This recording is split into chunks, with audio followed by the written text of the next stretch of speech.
Hi there, Z here, and who likes history? Show of hands? Show of hands. Who likes history?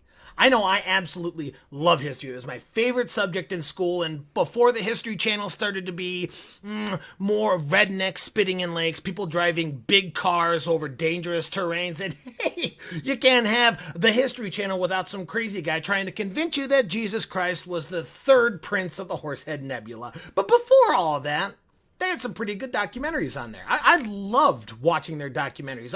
They had the World Wars, they had those ones, the bubonic plague, and yes, even the medieval times. And who wouldn't like those documentaries? Everybody loves the medieval times here. Just think about any video game. It's always that kind of time period in every popular video game you could think of. It's like the Elder Scrolls series, you got Warcraft, you got like the Witcher trilogy here. It's a great time because at that point it was all about country and honor, and you fought with, swords, and you fought with arrows instead of snipers 5,000 miles away.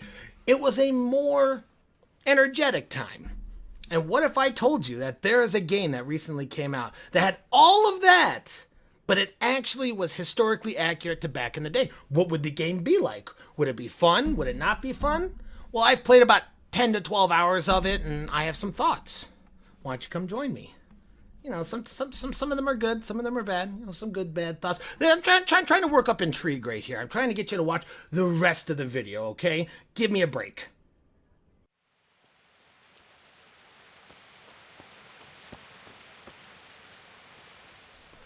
First off, let me just verify that the reason why I'm not making this a full-fledged review and a sort of first thoughts review, just kind of not really going too deep into, is because I realize that my 10 hours into this game don't mean shit. This is one of those games that you need to put a whole lot of time and effort into for the maximum amount of fun. A lot of like World of Warcraft and RuneScape, really. When I put more time into this game, I'll probably make another video on it, kind of giving an update.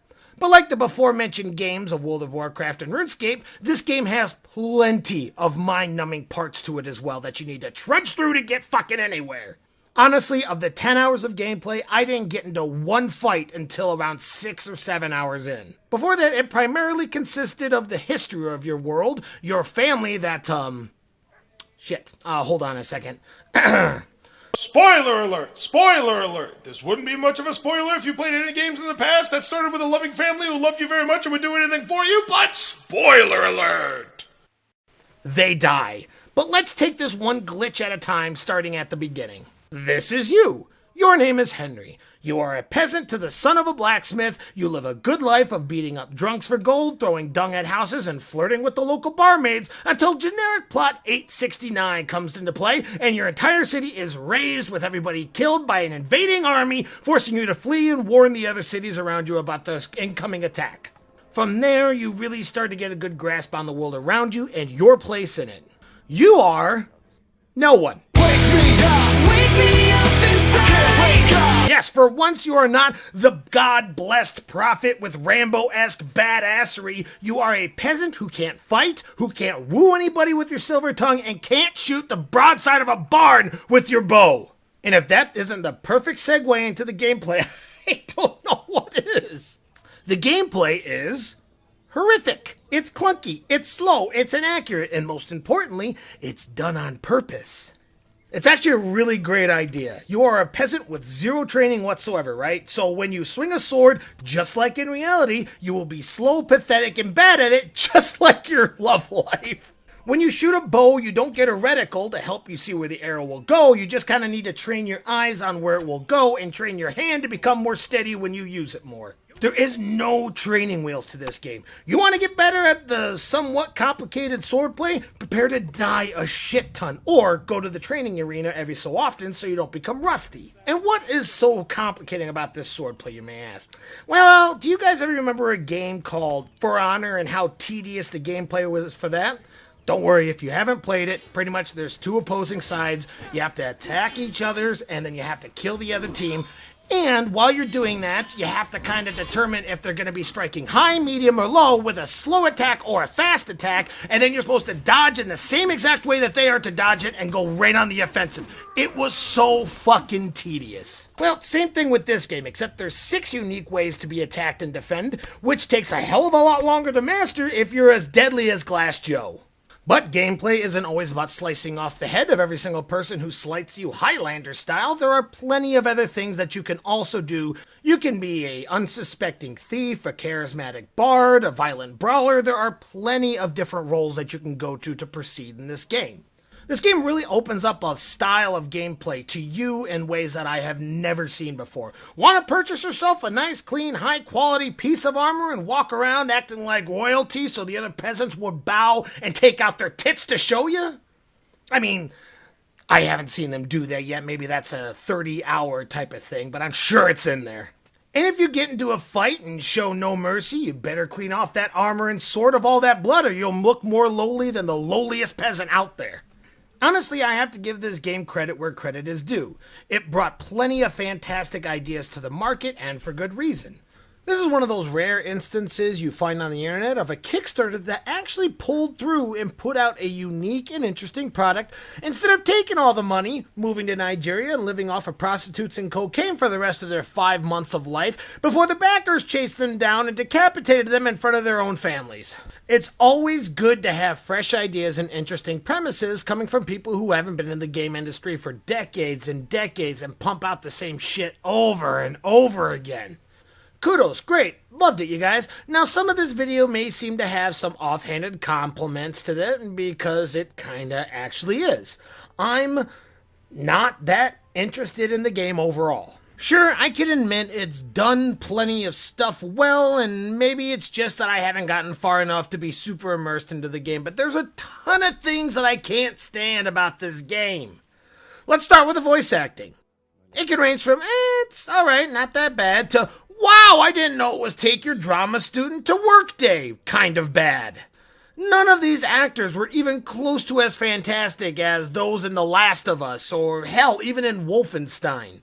I feel lucky to have a main character as one of those passable ones, the ones that don't do really great, but do fine. But when his parents die and he talks to others about the whole incident, he sounds as broken up as a barista getting his name wrong on his coffee cup. I wanted to help her. God knows I wanted to, but even though I had the sword we made for Sir Radzig, they had me outnumbered and they were Yeah. I only just managed to grab one of their horses and ride off. I couldn't help her. Okay, yep. It wasn't your... Yeah, I know. I'll never forget the horror. Oh my god, I don't care. And I am all up for setting up a story before it gets to the action. Honestly, I think I prefer it. I think Prey did it very well. For the first hour or so, you're just a dude going through the motions of his life, getting a new job, going to the job, going through orientation. Everything is being set up with good dialogue and interesting characters before, BAM! Black aliens from another dimension. When I was sitting there for hour after hour after hour conversing in Old English language, hearing nothing I particularly cared about, being locked in certain play areas for a long time, slowly following characters from one destination to another when all I wanted to do was start doing stuff on my own to carve out my own destiny for my character, but nope. The game pulls you along by the collar on a strict path for many, many hours before finally taking off the leash and letting you do whatever the fuck you want. And when they do finally take the handle off, you quickly realize that you are not equipped for this at all. Fight one dude with a sword is fairly easy to moderately difficult. The combat takes a while to understand, but it's not all too complicated to break the game. But you throw in 3 bandits and it's fucking impossible to fight them all at one time. When you are wailing on one of them and about to finish him off, you are quickly gang raped from behind and die instantly. Alright, so you may just say, you may have to take a few of them out with your bow and arrow, and then with the remaining survivors, you just start running at you'll be ready for them, you'll be ready to take them down. But these bad guys must have injected extract from a bull semen directly into their eyeballs with how many headshots it takes for them before going down. And when you're trying to aim your bow, they instantly rush at you before you can even get the arrow to the fucking bowstring.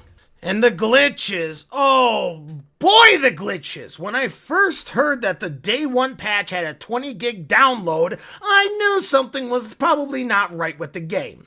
When I arrived at my first major city and realized that half the inhabitants were fucking ghosts, not only that, but in the middle of fights I realized that this realistic game apparently approves levitation spells because multiple times, I don't know how the fuck I got up in the sky, but I wouldn't get back down. Dead bodies come to life only to die again when your back is turned. The buildings look like they were recently burned until they render correctly. The whole thing is a massive distraction when I was already getting bored of the game to begin with. And I realize that this is an issue that can be fixed over time with updates. I understand that, but it certainly doesn't make me want to play more of the game when I'm already disinterested. It makes me want to check the prescription of my contacts and wonder to myself if masturbation actually does make you go blind. Look, plenty of stuff is right and wrong with this game. Will this be a game that I will enjoy more the further I play it? Yes, most likely. I'm sure that the gameplay will be like Dark Souls, where the more you play it, the better you are, and with all the swordplay, you'll become as deadly as you've ever become. I really do enjoy the fact that you are the worst fucking warrior ever, and you need to work on both your skills in the game and in real life. But the constant glitches, the dry dialogue, the underwhelming voice acting, and how long it takes at the beginning of the game to get off of your linear path really suck the joy out of it for me. I'm not done with this yet, like I mentioned before, and you can expect another video from me in the future when I actually do get further, but buyers beware. If you enjoy history and want a good, slow game showing how things were back in the day with dry dialogue, I would give this a shot. If you're looking for a bare minimum story so you can get straight to the fighting and carving out your own destiny, I wouldn't suggest this one. If you're looking to recreate the medieval ages by setting off all the nukes and running around naked fighting any irradiated animals and humans, there's already a game like that out there, okay? Please don't pull a Kim Jong-un and end the world because you haven't played a fucking Fallout game, okay? Just dial it back, take your Ritalin, and go on to another game.